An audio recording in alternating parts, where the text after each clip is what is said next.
Hi everybody, this is Tim and I'm going to show you the TGD GoPro gimbal for the Go Discovery from TBS. This is not for the Pro model, it's for the version, the previous version from the Pro model, and this is basically started out by me wanting to have a brushless gimbal for this, and it carried on from this. Some people have bought my gimbals, and I recently got a message that they don't know how to put it together, so I just thought I'll put a quick video on it and see what you guys think. This is what comes in the package, except for the tools. You have 3 different lengths of the screws that's going to attach the motor to the gimbal. You have 2 screws that are going to attach from the back side of the motor to this gimbal from this part, and you have 8 spacers. This is the V2 bracket. That's a totally new bracket.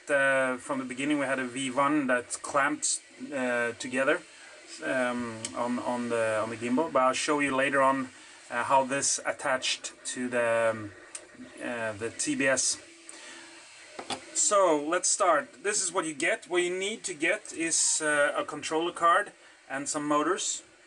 And the motors, you're gonna have some the length of the motor shaft is a little bit lengthened on these, and you have to cut them off yourself. Be aware to cut them not too close, so you remove this fasten spacer. So cut them a little bit off and make sure it's not too sharp edges. Alright, let's go.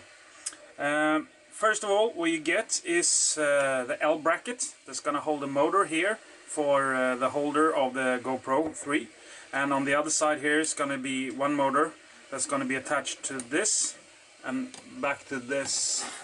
Let's see if we can see it there, and then we're going to have a motor coming out there, and this will come here.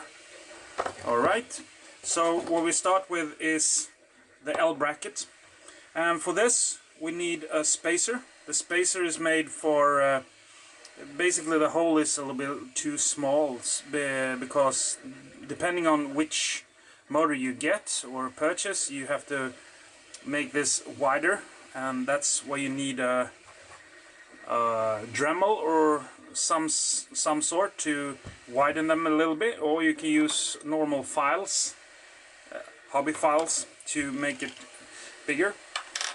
Then you attach this and you line up the top hole with a single one top hole, and just like there.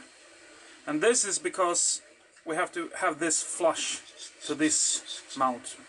It's not going to be satisfying having the middle part that's actually turning towards the plastic here, because then it will not correct, and it's going to have some forces on the axles. So therefore you have a spacing, and because of this you have different length of the screws. You need, for this, I think you need a longer screws, and there we go. If you have the motor without this heightened what do you call it, bracket or something, you don't need the spacer. Actually, you can mount it straight on. It's no problem. But because I don't have those, these motors are RC Timers 2212, and you just line them up so it's possible to screw this in. And once this screws in, the other 2 will fit nicely. As you can see, you have 6 holes here, and because some of them have 90 degrees on the length of the holes, and some of the motors have 120 degrees between the holes. So I made 6 holes so it could fit both 4 holes motors or 3 hole motors. And this one is actually a little bit fun, because you start this out with having a spacer between them, and you take this and you just start by screwing it on, and you just so it's in. doesn't have to be harder. And now you can see it's really tight fit here, and we'll see here what we can do. But oops, that's not supposed to happen. Let's do it again, but better. We'll see. Take this again, put it in there, in between, in the middle spar,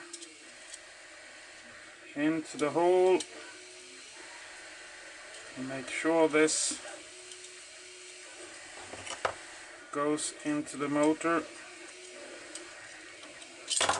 Oh, doesn't want to go in right away, so we line it up better this time. Make sure it goes in by actually testing this, and now I can feel it going in.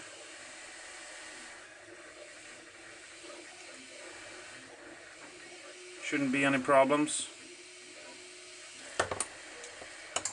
As I said, it's a tight fit. It's from the beginning. It's supposedly be used with the 4 screw mount, and people was saying that they want to use the RC timer motor, and I didn't even know what the fasten was from those, so I bought some, and as you can see, it fits quite nice now.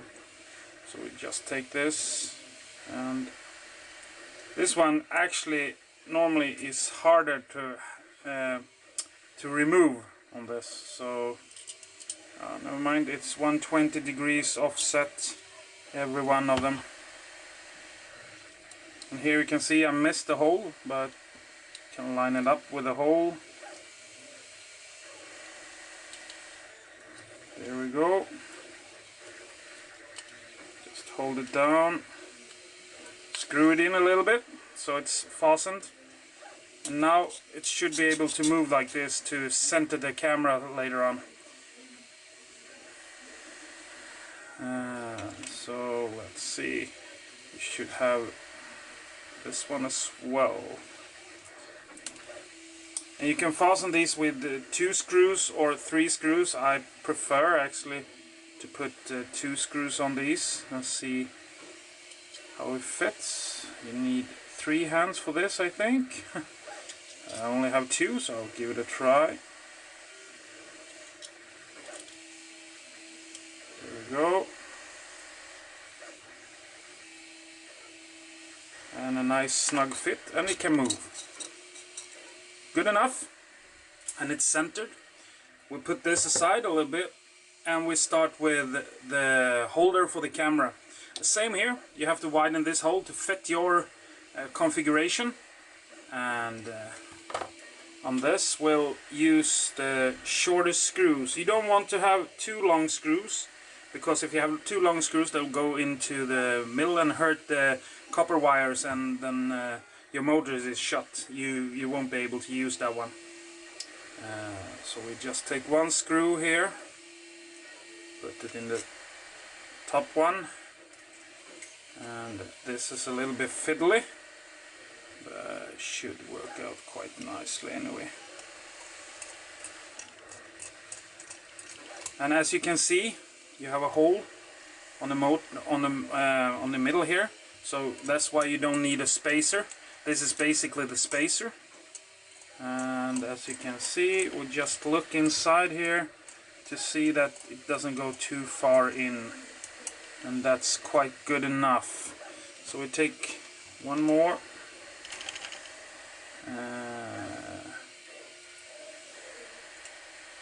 put it in there,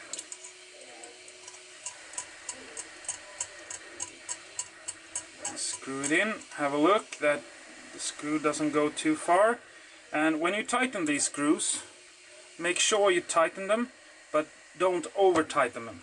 It's a plastic that we use, and if you over tighten them, you will get holes and markings on them and probably break it. You don't want to do that. Of course, you can purchase all the parts separately if you crash, or if you make a mistake or something. It's no problem. I'll just remake some parts for you guys and send it to you. It's no problem. Basically it's supposed to be quite cheap. So there we go, we have 3 ones there. Now we're gonna connect this to the main frame, and to do this we need to have these screws, and they don't go very far in between. Make sure the connector here is actually soldered before you do this, and you want to solder this to you have a hole where you can put your cables through. You put this so the soldering part is towards the back of the gimbal. You put it here and you put the screws in, and you make the soldering parts fit quite nicely. Right now I'm not gonna do the electronics, I'm just gonna do the dry fitting to see that it fits. And here you can see there are different 2 different ways to put this. Either you can put it like this, or you can put it like that. I'm gonna put it like this because I want the cables to go in the backwards position. So we just need to line up 2 of the holes. We need to switch. Oh, we need to have this one, I think. There we go. Line it up with a hole. Tighten it a little bit. There we go. And we take the other one. And on these you don't need any spacers because the screw heads are quite big. And you just tighten them, don't over tighten them. There we go. And here you can see now the gimbal is basically made. You can still shift these because I don't really know where the GoPro is. And I'll just go and fetch my GoPro and I'll be back in a second.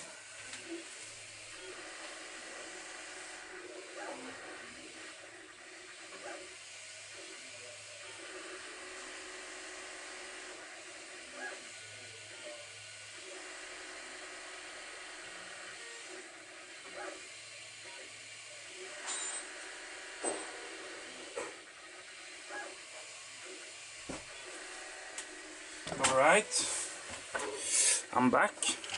The first thing you do when you get the GoPro, take this lens cover that you get in the kit and you pop it in. You can see the slot there, you have a slot up here and you just put it in. So it covers your lens and protects it, because several times when you put this in, it's a squeeze fit like this, and when you put it up, it often happens to be in this position. That's when you're gonna damage the lens. You don't want that, so you get a cover for it. It's included in the kit. And what you do now is you turn this over. You have these 2 screws here, and you basically do the same as we did on the other side. You take the long parts here and you fit them on both sides. There we go. There we go. Don't over tighten them. It's quite nice and even. Here you can see it shifts to the left in the camera perspective, so it's too heavy on this side. So what we need to do is to put this a little bit further out to make it stable. It should be able to stay in almost any direction. And the better you balance this, the better result you will have on the videos as well. If it's too far off, you'll see it falls on this side, and you have to readjust this a little bit. And here we have a pretty nice. It can stay a little bit heavy on that side, so we move it slightly. And in this case, we probably just need to move it very so slightly to make it fit and balanced. There we go. Once we're there, I'll hold it down. I'll punch the GoPro out a little bit. I'll go with my hex and I'll tighten this. Alright, I'm back. Sorry about that, I ran out of battery time. So what I just finished doing is I tightened this a little bit down so it's more fixed. And I'll just tighten this down as well a little bit. Don't over tighten, just tighten it good enough. Then you pop your GoPro back in, and when you pop the GoPro in, be aware that you have screws here on the side so you don't damage your GoPro. And just, it's gonna be really snug and good fit. If you have cables that doesn't fit in this hole or something, you just use a saw or file or whatever you want to make this hole a little bit bigger. It's no problem. And basically what you got now is a gimbal that can stay in any direction, that's quite well balanced and is ready to put the cables in and maybe just dial it in, and you have a perfectly nice GoPro mount for your Go Discovery. Hope you enjoyed this video and it was informative for you guys. This gimbal comes in basically any color you want. It's black, it's white, it's orange as this one, it's silver, it's neon green or a light green. This is the same part as this, but an older version of it. Basically you can get a lot of colors of it, so don't be afraid to experiment and order a kit if you like it. If you don't like it, don't order a kit, do it whatever you want. One thing is, I only have these 40mm bolts that comes with your, and they can be a little bit short, and if you feel them too short, then buy two new ones. It's M3 40mm. If you buy M3 45 or 50mm, you'll be good. But the intention of this is to compress these all the way down, and these are a little bit harder to compress, and therefore you remove the vibration dampers. I'm gonna start working on a different mount with different motors to make it with different dampers as well. So it's gonna, I don't know when, but I think it should be in the close future. There should be some yeah, version 3 of my gimbal basically that we can use. Hope you enjoyed the tutorial for this, and enjoy flying. Fly safe, guys, and if you use tools like this or something, use protection eyewear so you don't damage your eyes or anything when you cut the motor shaft or anything like that. Have a good one. Bye bye.